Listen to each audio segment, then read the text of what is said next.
The double life on a cold February morning in 1994. Commuters in Arlington, Virginia watched as FBI agents surrounded a modest beige sedan near Wilson Boulevard. Inside sat a man who, for nearly a decade, had been one of the CIA's most trusted counterintelligence officers. His name was Aldrich Ames, and in a matter of seconds, his carefully engineered double life collapsed under the weight of years of treason. Ames was not a man who fit the cinematic image of a spy. He wasn't athletic, charming, or particularly sharp-looking. He walked with a slightly hunched posture, wore thick glasses, and spoke with the calm, almost sleepy tone of a middle-aged academic. But under that unremarkable appearance lived one of the most destructive spies in United States history. Born in 1941 in River Falls, Wisconsin, Ames grew up around the world of intelligence through his father, who worked in the CIA. For young Aldrich, the agency became less a dream and more an inevitability. After several summers of clerical work for the CIA, he joined as a full employee at 22. His specialty, Soviet intelligence. By the 1980s, Ames was stationed at CIA headquarters in Langley, Virginia, working in the elite counterintelligence center. His job was precise and dangerous.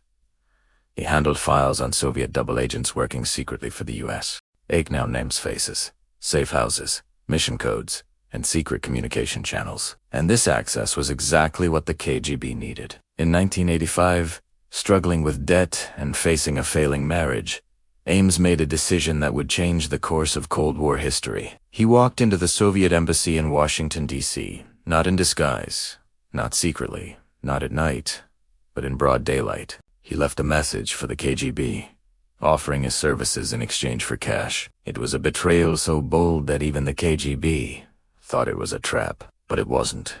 Within weeks, Ames began handing over the identities of every Soviet source the CIA had recruited. One after another, assets vanished. Some disappeared without a trace. Some were executed in Moscow basements. Some simply stopped showing up to their dead drops. Inside Langley, panic grew. Someone inside the CIA was leaking names, and no one suspected Ames yet. The money that didn't match the man the first real crack appeared because of something incredibly simple. Ames's spending. Before 1985, he and his first wife lived modestly in Washington, D.C. They rented, drove an aging car, and struggled to manage bills. But after his betrayal, everything changed. He began paying cash. Always cash for expensive restaurants, tailored suits, vacations, and a $540,000 home in Arlington. His salary, only $60,000 a year. The transformation was so obvious that many CIA employees joked about it in the hallways. One colleague even asked, "Hey Rick, did you win the lottery?" Ames always answered the same way. "My wife's family has money in Colombia." Ironically, the lie worked for a while. In 1986, Ames married a fellow CIA employee named Rosario Casas, a Colombian national working in the agency's language department.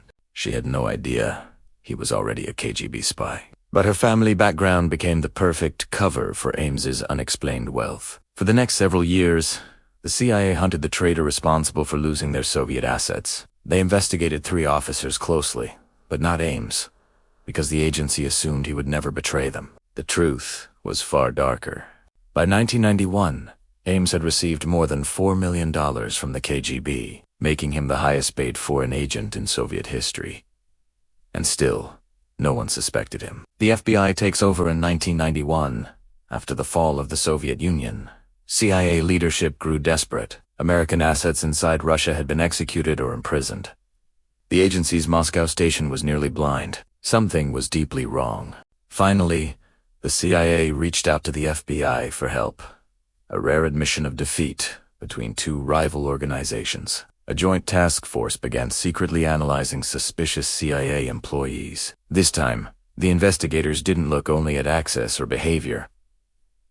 They followed the money. Bank records revealed something impossible to ignore. Ames had deposits far beyond his salary.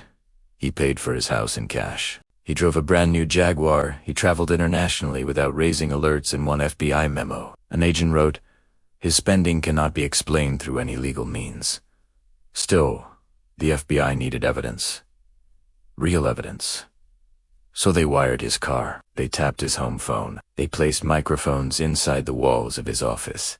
They followed him across Washington to every meeting, every store, every mailbox. And then came the moment investigators had been waiting for. On one surveillance tape, Ames was recorded speaking to his wife about a planned drop. Near a park in northwest D.C., the FBI followed him and captured footage of Ames placing a package under a bridge. A classic. KGB.